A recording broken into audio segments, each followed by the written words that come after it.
Good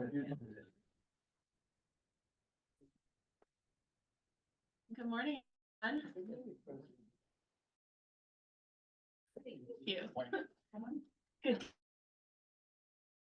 see you all today that Chris is going to introduce in a little while. So thank you. And otherwise, we're just going to get started. So Erin's going to start us with a Rotary Minute. And we're cold. Sorry, I'm cold. Okay. So I apologize to anyone if they already read the article, but this is a recently shared news article on Rotary.org about the fires in California. And it's titled Rotary Members Jump into Action to Help Los Angeles Wildfire Victims. As you all know, massive wildfires in California have destroyed at least 12,000 buildings, razed neighborhoods, and displaced tens of thousands of people. Rotary members have raced to help. Bill Chillingworth walked out the door of his home in the Pacific Palisades neighborhood on January 7th, a normal bright California Tuesday morning, for a business appointment 60 miles south. He would never see the house again.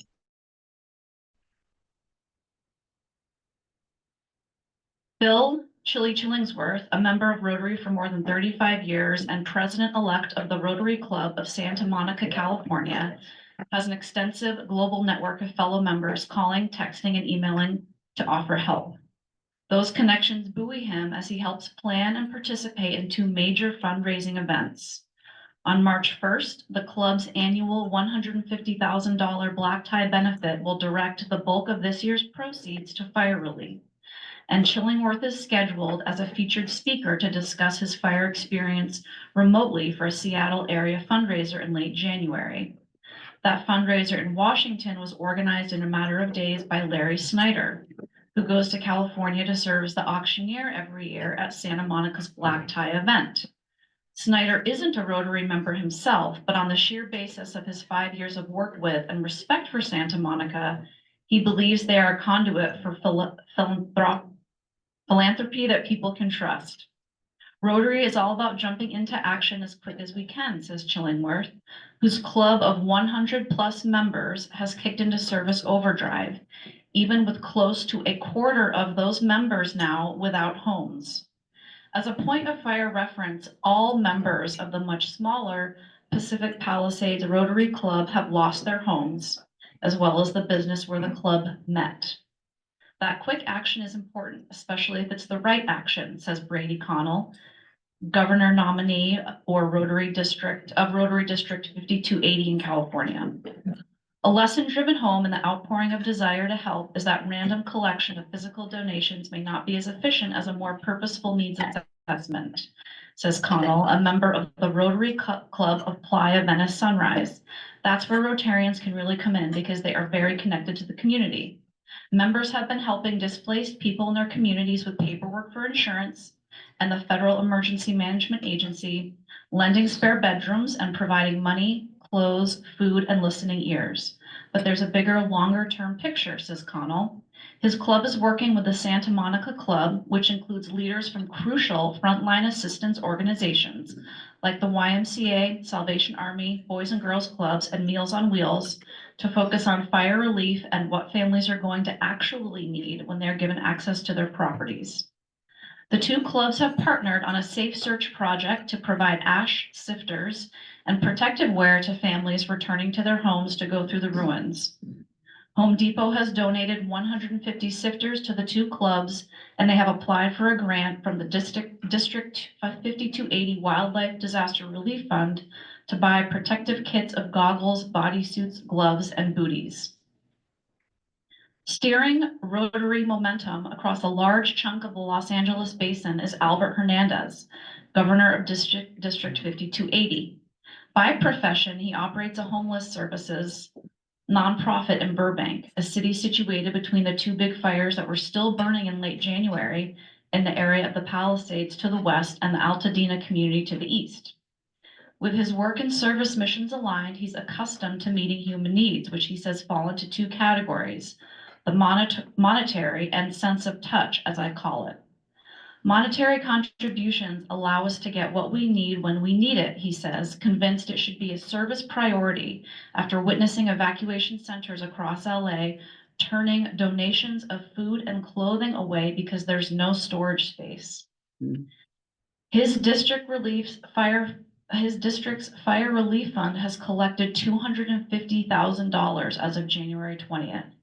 The money will be used to help organizations serve the community, to help Rotary members directly who've lost homes and businesses, and to be part of matching grants for projects dreamed up by clubs to meet needs in their own areas. Hernandez sees the powerful community bonding in disaster areas as a sense of touch. He recounts how a Burbank club's recent lunch meeting consisted of members expressing their feelings one by one around the room. The intimacy of that crisis response echoes across state and international borders with the hundreds of offers of help he has received. It's particularly poignant, he says, after years of service trips abroad to now be on the receiving end of Rotary members' service efforts, one of which came from a club official in Ukraine where war continues. Hernandez is looking beyond the moment as well as to a future where changing patterns of precipitation, temperature, and wind is driving hotter, fiercer fire seasons here. He offers this perspective. A lot of people are worried about the homes that we've lost, but I think we're forgetting about how many businesses people lost and how many children's schools have burned down. How many children are out of school now? When are they going to have that sense of normalcy again?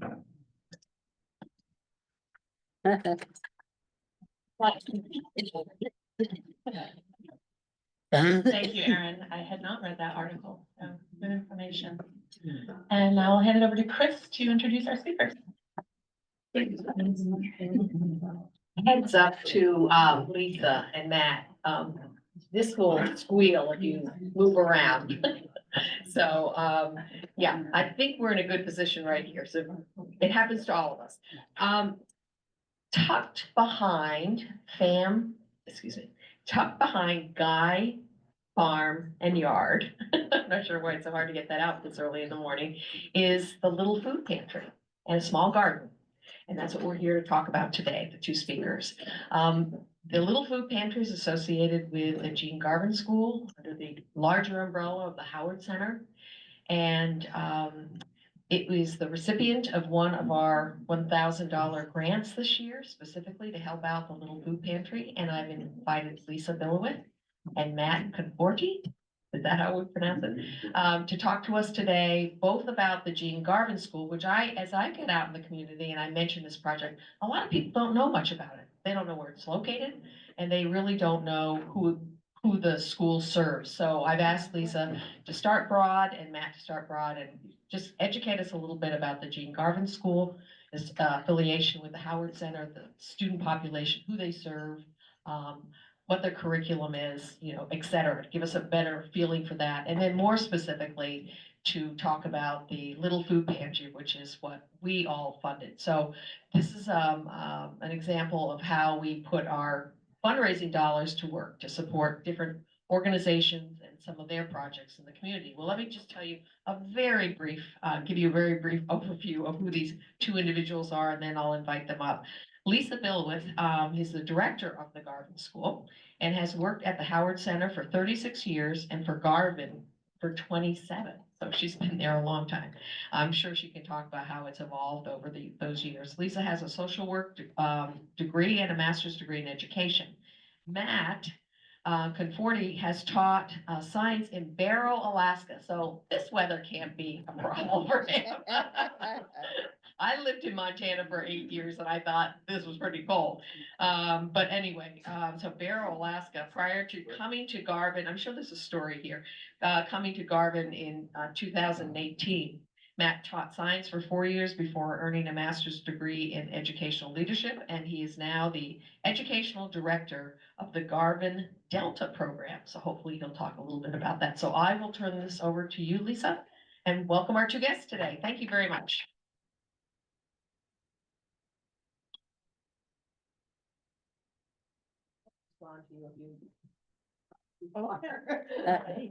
Good morning. Thank you for having us, and thank you so much for your generous donation to our food pantry. I'm gonna speak a little bit about Garvin generally, and then I'll have Matt come up to talk more specifically about the food pantry. So the Jean Garvin School is one of 3 school programs that the Howard Center, that is part of the Howard Center. So we have the Jean Garvin School. We serve students in grades 7 through 12. You may have heard of the Baird School in Burlington, so they are serving students kindergarten through 8th grade. And then we have a small school in Rutland that is attached to our residential treatment program. And that school is called the Thehaninoff School. So the Jean Garvin School started in 1997, and it grew out of Chittenden County special educators realizing that there was a need for students at that time, primarily in grades 8, 9, and 10, who were not, there weren't a lot of resources and services for students who were not being successful in public school in those grades. And so when Garvin started, it was just 8, 9, and 10. We've grown, obviously, since then. We're serving 7th through 12th graders. We have been in Williston for 18 years. Prior to that, we were in Essex and a bit nomadic. But we've really fallen in love with Williston, and we have developed positive relationships with the Williston Police. We have a relationship with the Williston Central School, and we collaborate with them around our food service for breakfast and lunch. The resource and detail works are places where our students get vocational training and skills, and then also several retail establishments and our neighbors. When we we're located at Harvest Lane in a smaller building. We were a much smaller program than we are now. We used to keep non-perishable foods on a couple of shelves in the building for students and their families to access. And over time, we noticed that there was a greater need. Food scarcity was starting to affect more and more of our students and families. And then when we moved to our site on Day Lane, not only were we seeing an increase in the need for help with food, we also realized that Champlain Housing was going to be building a housing project, and that we were also noticing now even staff and some of our interns were facing food scarcity. So we wanted to expand in what we could do with our food shelves, and we decided to build a food pantry. So Matt will talk a little bit more about that. We are serving, the Jean Garvin School is unique in that we're a consortium school. So what that means is that all the school districts in Chittenden County own our program and contract with the Howard Center to run the program. So our board of directors is the special education directors from each of the Chittenden County school districts. We primarily are serving Chittenden County students. Occasionally we'll have a student from out of county come to our school. So 7th through 12th grade, all of our students are amazing, dynamic, unique students who, for a multitude of reasons, are not successful in public school. So what we can offer to them are small groups. So it's much smaller than public school. Our classroom sizes are anywhere from 5 to 8. As opposed to 30 or 35. We have built-in therapeutic supports throughout the day, as well as therapeutic groups. We have master's level clinicians who are working with all of our students and families. We have differentiated instruction to support learners who have a multitude of learning styles and learning needs. And we have the ability to really form relationships with our students in a way that allows them to feel some success in school that they might not have felt before. Many of our students have a goal to go back to public school. Many of them do. Some of them do part day with us, part day with public school, and some students choose to stay with us through 12th grade.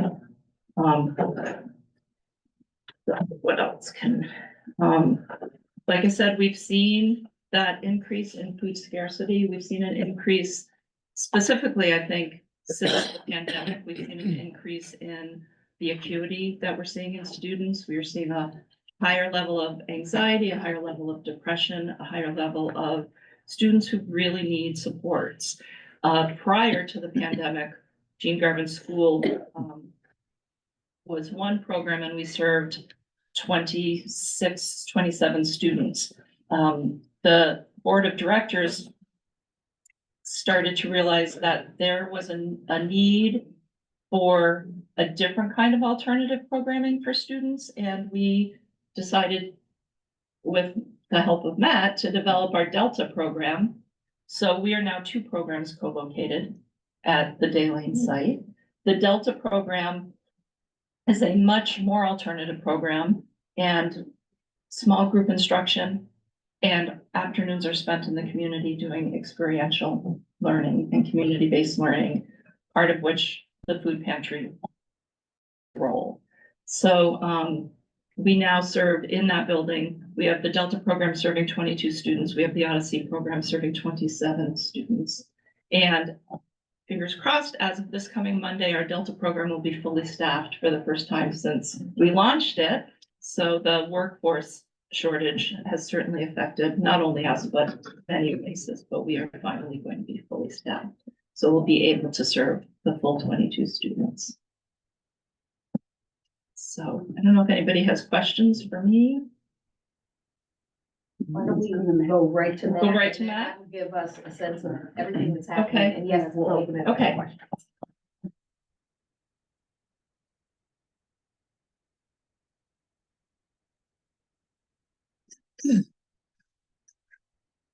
Good morning.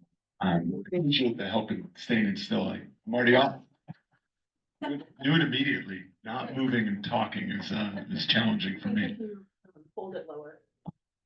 Plus my natural grip is not great. That's my go-to microphone grip. Good morning, everyone.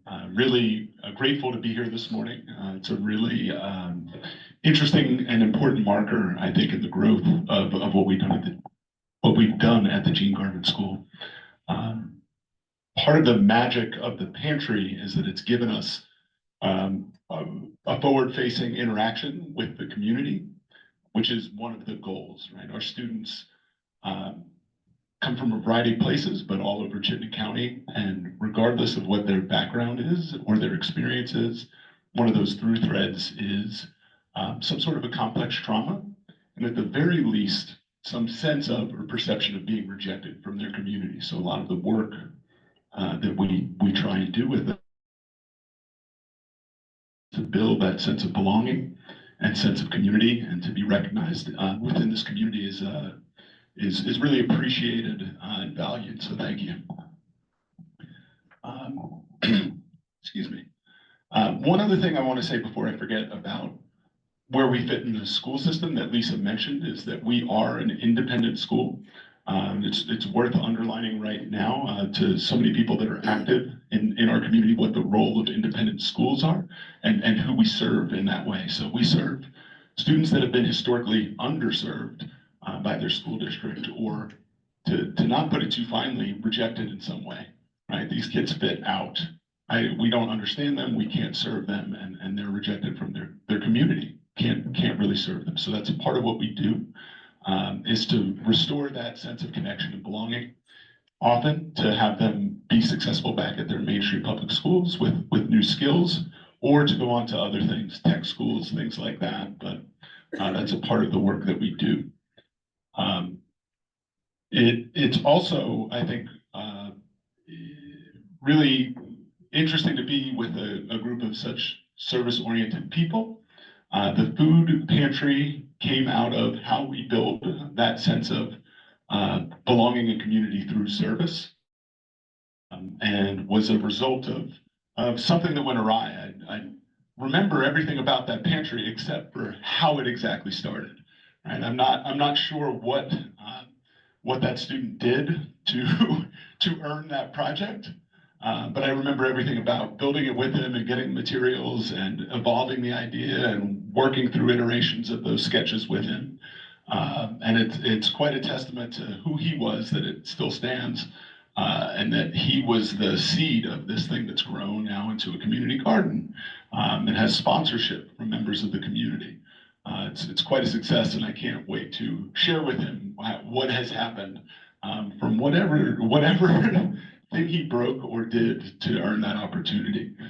And it's a great model of how we work with students in different ways that really serve their needs that are much different than what the experience in mainstream schools typically are or are struggling to evolve to be, right? How do we show value and connection? How do we create that sense of belonging? How do students make repairs when something's gone awry and have something better than where we started? Feel better about being in that school, feel better about being with themselves and their peers, and have a sense of accomplishment. And that's part of what we try and establish. I think those are kind of the core foundational values, is to build that sense of belonging, to help build their self-esteem back up, because that's often something that has struggled to develop through their early years. So that's, I think, an overview of that. I think one other thing I want to mention about the pantry is that we have not been able in all of that time to keep it full. We've had classes that work to collect boxes and fill it up, and it doesn't matter how much food we've thrown at that thing. It gets well used. So I'm excited about the prospect of expanding our community garden, which started as a small community learning class, we call them, right? They're active and outside in the afternoons, which is another way that we build engagement with students. The students that we serve in Delta typically have an idea of what it means for them to be a student. That's where they start off. Like, they don't even have a conception of what it is to be successful in school, which is a differentiator between the two programs. The kids in Odyssey want to be in that group, want to be successful, and have really experienced struggle in being successful in those situations. The kids in Delta have had really disrupted educations, haven't really felt any success or ability to be successful in school. And so those community learning opportunities, might be fishing in the afternoon, might be hiking, might be using the bike path with some bikes here and biking through town, or it might be raising seeds from seeds in our under grow lamps, and then planting them outside and watching them grow and harvesting carrots. And so I'm really excited to also expand that community garden, because it naturally drew in the neighborhood, just like the food pantry did. There were some neighbor staked our cucumbers, and so it just naturally drawn into it. And I think if we're able to invest a little bit more in that, make it a little bit even more public facing, I think that small nugget of a project will grow into something more substantial and contribute back to our local community and neighborhood in a way that also gives us a really a different face for our neighbors, right? Our students can be big and loud and disruptive at times. Lee spoke of our partnership with the police. They're not around as often. See, it just goes there naturally. I'm sorry. It's an old habit. We haven't seen them as much lately, but we do have a relationship with them for a reason. And I know that is one image that our neighbors get. And it's really nice to be able to also share with them some of the successes of our students. So I appreciate that as well. All right, I'm gonna give it back to Lisa first for any questions, or you wanna come join me for questions? Yes. Thank you. I'm a neighbor, so I know the pantry, but I'm feeling like I'm terribly non-observant. Where is the garden physically? Do you know where the students get dropped off in the morning? No. So the south-facing set of doors, it's right in front of the south-facing set of doors. So it's It's right there. behind the pantry, sort of? Yes, you'd have to come into the parking lot. Yeah. Yeah. Right, Along the in there, okay, that makes There sense. are I get it three now. raised I get it. beds. I want to know if you have any trouble with just you just see people sort of raiding the pantry, because anybody can get into it. I go Yeah. by and I'm amazed that there aren't just sort of strangers there. And by the way, I don't have any trouble with your students. Thank you. But I wonder if you see, not that you would want to do anything if hungry people were taking the food, but I just wondered how that worked. You know, I actually had that similar thought when we put the food pantry out there, and I'm pleased to be able to say, like, when I watch people come to the pantry, they take what they need, they leave. Yeah, I've watched neighbors put things in the pantry, so Yeah. people have made so you donations. can do that, okay. Yes, Yeah. someone every fall has brought apples that they've picked. One of our neighbors fills it with apples. Some Yeah. people put their excess garden vegetables in the summer. We have a lot of zucchini that get left there in the summer. So it's become really part of community pantry Okay. that everybody's taking ownership in. I think it's a source of joy. Anytime I see somebody out there, it's very encouraging. My daughter teaches at a high school down in Arkansas. And so I am frequently hearing stories, that are probably similar to the type of, kids that you guys are seeing. And it warms my heart to know that there are schools that are doing this. Theirs is attached to a public school. But these kids had just a bum rap, something happened in their lives that set them off course. And you know what it's like, once you get behind in one class, I mean, it just trickles, and then you start, there's so many things that just build on top of each other, and then the kids fall behind. And so to have a place, some of these kids, they don't graduate until they're like 20, but eventually they graduate, you know, and some don't, and they're just trying to help them, just give them a place to go every day. And helping them on a personal level, they'll buy coats for the kids, they'll get, you know, because the kids don't have a great situation, which is how they ended up not being in their public school to begin with, right? But I do wanted to say, I'm gonna take your idea of the community garden and the pantry to her, for their school. Well, and please talk to Chris, because she has a lot of experience with community gardens, right? Yeah. I also want to mention, we are graduating a young woman today, as a matter of fact, with her high school diploma, who has been with us for several years and came to us refusing to do any school, go to any classes, and is now graduating, including having had a baby over the summer, and she's still managed to graduate. So would you please give her a collective congratulations? I will, yeah. I'll come right back to you. I'm also reminded of the success we've had in students graduating. To get a little bit more deep into education, one of the things that we've done in ways that I think one of the great joys of Lisa seeing me in this role and giving me an opportunity to be creative is that we're very adaptable and can move quicker than the larger machine of schools can. And one of those things that we've been able to do is adapt to the change in education towards proficiency-based learning. Right? When we were all in school, it was all based on Carnegie credit, time. Time and learning are not necessarily correlated. And so that's been a shift pedagogically, right? We can assess students' learning and progress them as they're demonstrating learning. And so we've been able to adapt that more rapidly, I think, than the mainstream public schools in our area. And we had two students that came to us as juniors that we expect to graduate in June that had no credit when they showed up, had virtually nothing, right? And so for a variety of reasons, and are able to be in a position to graduate on time, which is quite a success. I have one here and then. Yes, I got it. Yeah.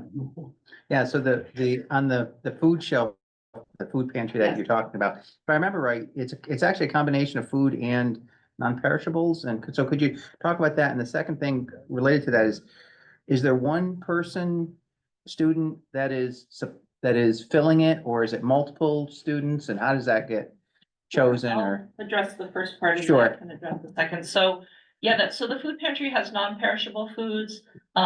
During warmer months, like I said, people donate apples or vegetables, so some bread. We also supply it with personal hygiene items that I think people don't necessarily think about, oh yeah, that's right. You also need deodorant or shampoo or other kinds of personal hygiene items. So those are also stocked in there. In terms of like the students in maintenance, I think that, the original pantry started with one student, the building of it. Since then, it's become more of a community effort at large in terms of how it cycles in, right? So it's public facing. Any of you can come by and contribute to stocking it. A little bit more into the design of our classes. So Tuesday, Wednesday, Thursday, and Friday, we have these 2-hour roughly community learning classes. And we've had some of those classes rotate through where their class might be gardening, or it might be, will be working on the garden in the spring. Or it's been service learning in the past where they've created some boxes to bring to other Howard Center sites to collect and contribute to that. I think that part in terms of student contribution is cyclical based on those classes, right? We don't run the same classes all the time.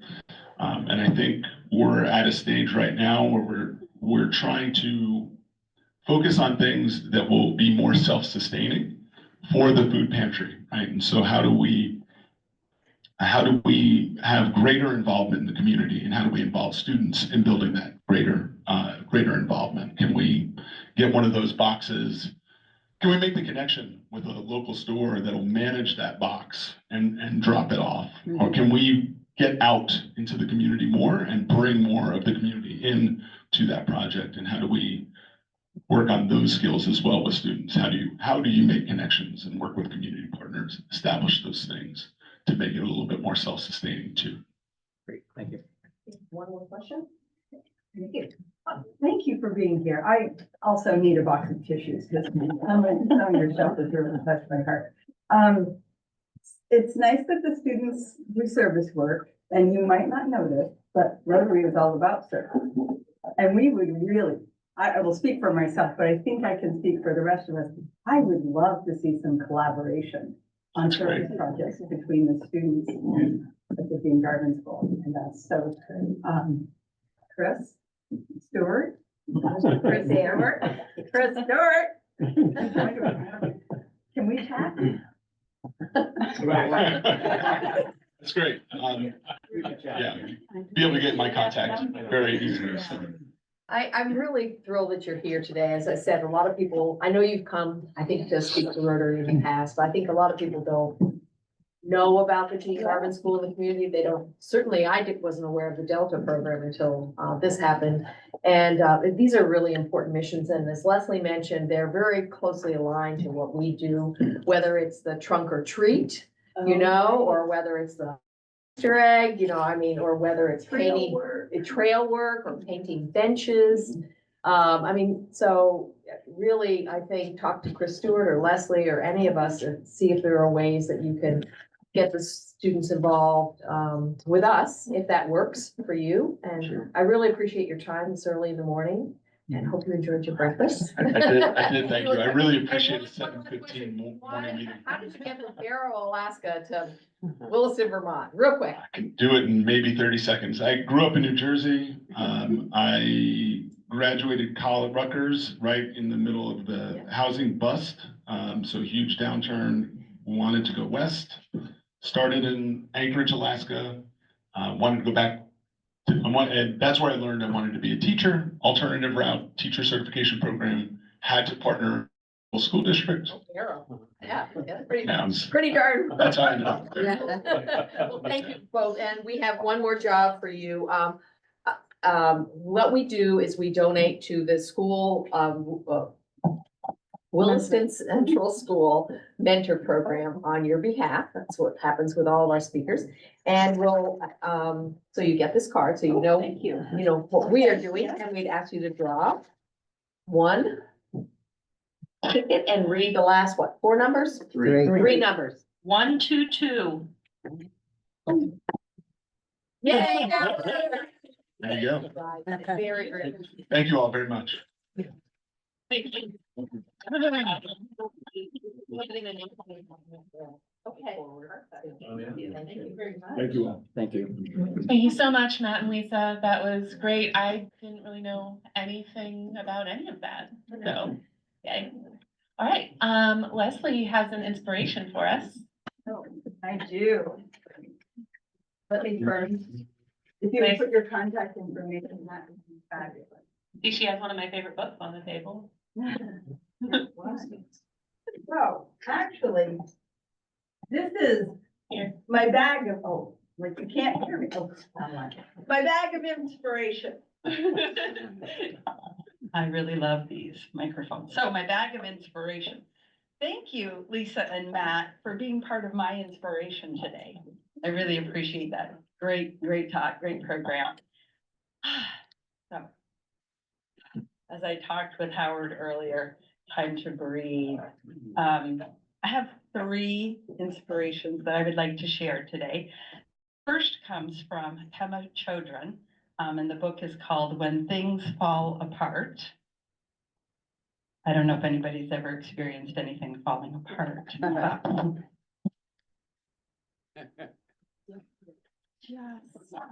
Just in case you have to get all these things perspective here. Okay, widening the circle of compassion. Only in an open, non-judgmental space can we acknowledge what we are feeling. Only in an open space where we're not all caught up in our own version of reality can we see and hear and feel who others really are, which allows us to be with them and communicate with them properly. I feel like that's really timely right now. Probably always has been, but particularly right now. So that's the first one. The next one is from Shel Silverstein. Is there anyone here who is not familiar with Shel Silverstein? Okay. This one is called No Difference.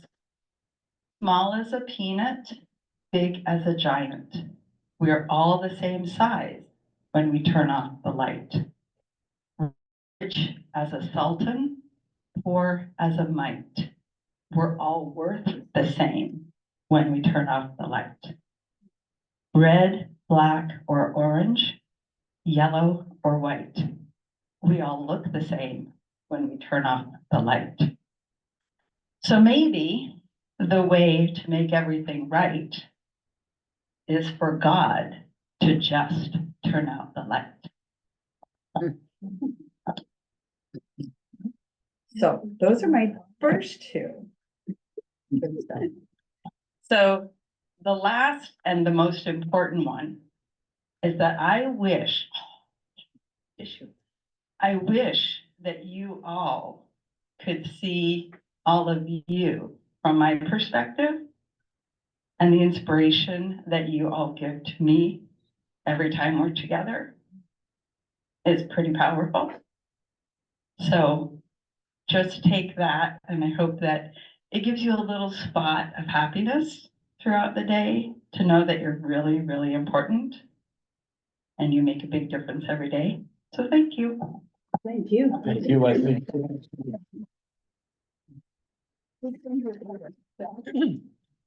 I mean, they're both great books, but it felt good. My grandmother gave me Where the Sidewalk Ends for my 6th birthday, and I still have that copy. And what's interesting about it too is the wording has been changed since then. Like there's a poem in there called "The Gypsies Are Coming," and that's not appropriate, I guess. Now it's "The Goofies Are Coming," but I have the original, so thanks, Grandma. Okay, I have a few announcements today. A couple that Andy handed me on the way in. Chris Stewart won the big pot of money in the raffle last week, and he donated it back to the club. Thank you. And apparently, I don't know how this happened, but we have $540 additional from the Deb Beckett run that is now in the fund. So yay. All right. Who here is on Facebook? Okay, how many of you have seen the Story Slam event on Facebook. This morning. We're experts at it. Okay, if you haven't seen it yet, look for it. And what we're asking people to do is say that they're going. So there's a little thingy on there that you can say you're going, whether you're going or not, just say you're going. If you don't know how to do it, Lisa, apparently there's reception over by that window. So Lisa will show you in like a minute after the meeting if you don't know how to do that. What's even better is if you share it and you can even invite people to it. And it doesn't have to be people that you know are gonna come. Invite everyone so we get it out there, because what we're trying to do is get Facebook to push it for us. So the more people that are interested, the more people that are going, the more Facebook will share it. So if you need any tips on how to do that with Facebook, please go see Lisa after the meeting, because she was able to get people on Facebook over by the window. She wanted to do this right now, but you know, if you're sitting over there, you're not gonna get on. So thank you, Lisa. And thank you everyone for sharing. We have like over 300 seats to fill, and it's 2 weeks from tomorrow. So we have some work to do getting people in. Saturday. So, yeah, whatever. I thought today was Friday. I don't know. I don't know what day it is, but yes, 2 weeks from Saturday. That's what's in my head, February 8th. I think we all know that. So keep telling people, keep inviting people. And if you don't know how to do that on Facebook, talk to Lisa.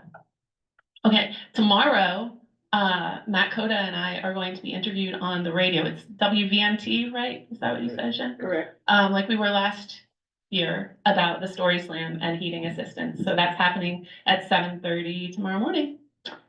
And Jen has worked hard creating some forms for us to fill out our service hours. And these are not just like Rotary event service hours. These are if we're on committees and doing anything for Rotary or doing stuff outside of Rotary that's service oriented. And this isn't like for credit or saying I did all this great stuff. What this is for is so that we can keep track of how much time Rotarians are putting in so that we can tell people and share that with people in an effort to help with publicity and fundraising and all of that. So there'll be more detail coming out about this soon, but if you're doing anything service oriented or anything to do with Rotary, please write it in that book that Sherry has in her hands right now, because it's gonna help us really figure out how much we contribute to the community. And if you don't even want your name attached to it, you don't have to put your name there. It's really about the time that we're trying to and keep track of.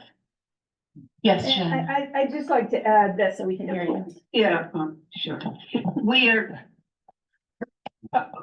going to, I hope, rethink this. I sort of did it on the fly, and you see the forms. I have spent a lot of time in the last 2 weeks reading how other Rotaries do this, and we're not doing it the most efficient way possible. So we're going to be rethinking it. We're going to have these same forms for now, but I hope we'll have a little small group that will rethink it if we decide we still want to do it. Service above self is a huge thing with Rotary International, and so I've learned that we aren't the only club starting to do this. So continue to fill out that form as best you understand it. And I know the way I did it, apparently not easily understood. Don't worry about your name. It's a club. These are club numbers we want, not your name. So don't feel like you're bragging or anything. You're doing what's good, the intent of Rotary. But we will be changing the forms, I believe, in the future, so they're better understood and tell us more of what we want to know. Do you want us to put down, like, if we attended a Rotary event, like, we write down the MLK thing on that, or is that? I think that has to be decided, because that isn't, what I've read is that is not service. That's a Rotary, but we want to know, that's good for the officers to know, because when you spend time on Rotary events, it helps them to manage our time as Rotarians. So there are two different ways, two different areas that we want to collect, one for the broad service area, but some stuff that we do is Rotary work, but it's not service, because there are certain things as members of, like coming here, doesn't count for anything. It's simply going to a meeting, Right. you know? So, but I think we need to define that very clearly so that we can just have a sheet of paper that says, you know, this is and this isn't, you know? And then, but that's a great question. Thank you. Yes, and in Jen's book, it has a couple different ways to keep track, but yeah, since you worked at a Rotary event, that certainly counts as service. Yeah. And one last thing, last week I sent out an email about asking people to help be greeters for our visitors that have been coming, so they can feel more welcome and supported as they're here. And some of you responded, great, thank you. If you can stay after for a few minutes today, I just want to do a little like mini training on what I'd like to see as people being greeters. So you know who you are. You should have gotten an email. Yes, Leslie. I just want to say that I have Wi-Fi over here too. So it's done, Lisa. So I don't know what's happening. It must be the power of you being here. All right. That means that Wi-Fi really wants us to share this event. So, all right. With that, I will hand it over to Chris.